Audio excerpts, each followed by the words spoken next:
My name is Dejolu Okun. I am a fashion and advertising photographer.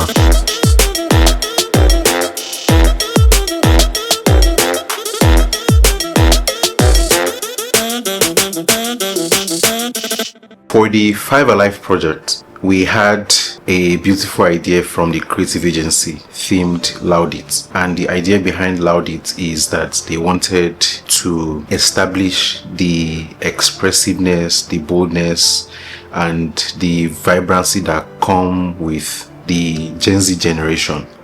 So these qualities that you can easily tell from seeing someone or anybody from the Gen Z generation, they are expressive, and also in terms of their overview or outlook is. So the concept for this particular campaign shoot is to now tie the qualities of this Gen Z generation into the products that we want to shoot for the Five Alive brand.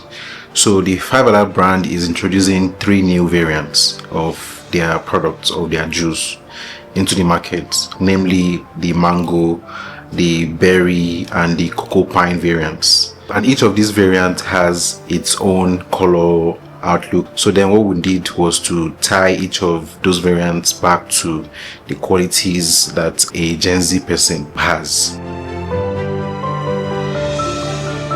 In coming up with the idea for the shoot itself, we looked at how we can create culturally relevant and very expressive photos for the campaign. And what that means for us is that we are looking at how we can bring it home. So in Nigeria, if you see a Gen Z, what would the person look like? So that would eventually inform what the styling, the wardrobe looks like, what the scenario looks like in terms of the location, right? And even what the characters or the talent will look like too.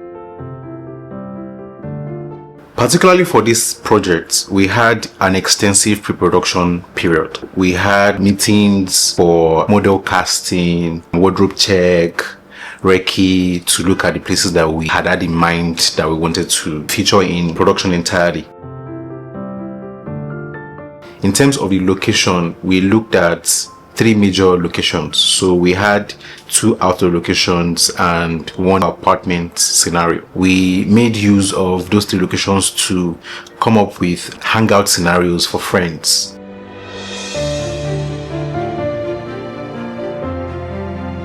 In the execution phase, we were heavy on strobes. So like I said earlier, we had 2 outdoor scenarios. So for the rooftop, we had 2 strobes. We had one as a backlight that was giving us a little bit of flair eventually in the camera to just recreate what a sun would typically look like during the day. And then we had a medium-sized softbox with another strobe facing the characters, just a little bit angled to the side. What we did for the garden scenario was that I was on the floor facing up, so the characters or the talents surrounded me and they were looking down into the camera with the product. What that helped us do was that because the sun was coming directly from behind them, we were able to capture the sun in camera, and also we were able to light their face from underneath with the softbox. For the indoor scenario, we had a completely different day for that. So we had 2 different ideas for that day. We had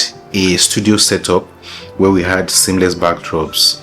Big shout out to the art department for that. So we had different colors of seamless paper backdrops. The idea for that was that we needed to color code the variants. So we had a different color of paper backdrop for a variant.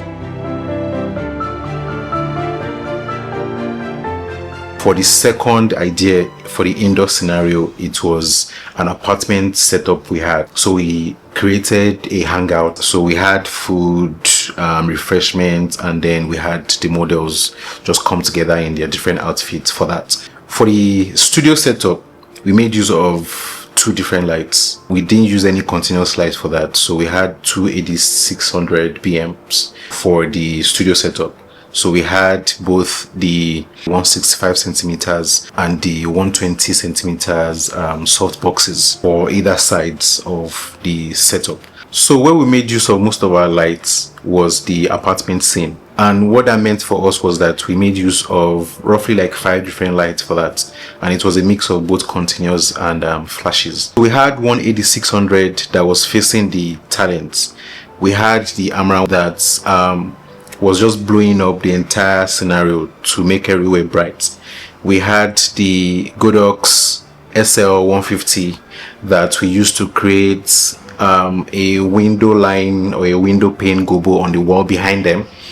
And then we had another Godox 8600 that was outside from the window, just creating an illusion of shooting during daylight, right? And for the camera, we made use of the Canon EOS R5 throughout the 2 days that we shot for. This project was both exciting and challenging. I think that the most challenging part of this project was the pre-production, because like I said earlier, we spent, I think, going to a week for the entire project. So we spent like 3 days on pre-production. Before pre-production, we had different meetings just running through details, and then there was a pitch phase as well. This was a project that was really heavy on collaboration as well. So big shout out to the creative agency for coming up with this mind-blowing idea, and for the production company for holding it down, for dotting all our I's and crossing all our T's. And the art department, they did an amazing job in terms of just providing us with almost everything that we needed. And for the product styling team, we gave our primary focus to the product in terms of what it looked like, how people perceive them in camera. For my own team, my assistants that were on set with me for the 2 days, it was an amazing experience for all of us. I always say that there isn't any commercial or there isn't any campaign shoot that can work without a solid wardrobe person or a solid fashion stylist. So big shout out to Zach Styling, who handled the fashion styling on this project as well. Huge shout out to everybody that worked with me on the project.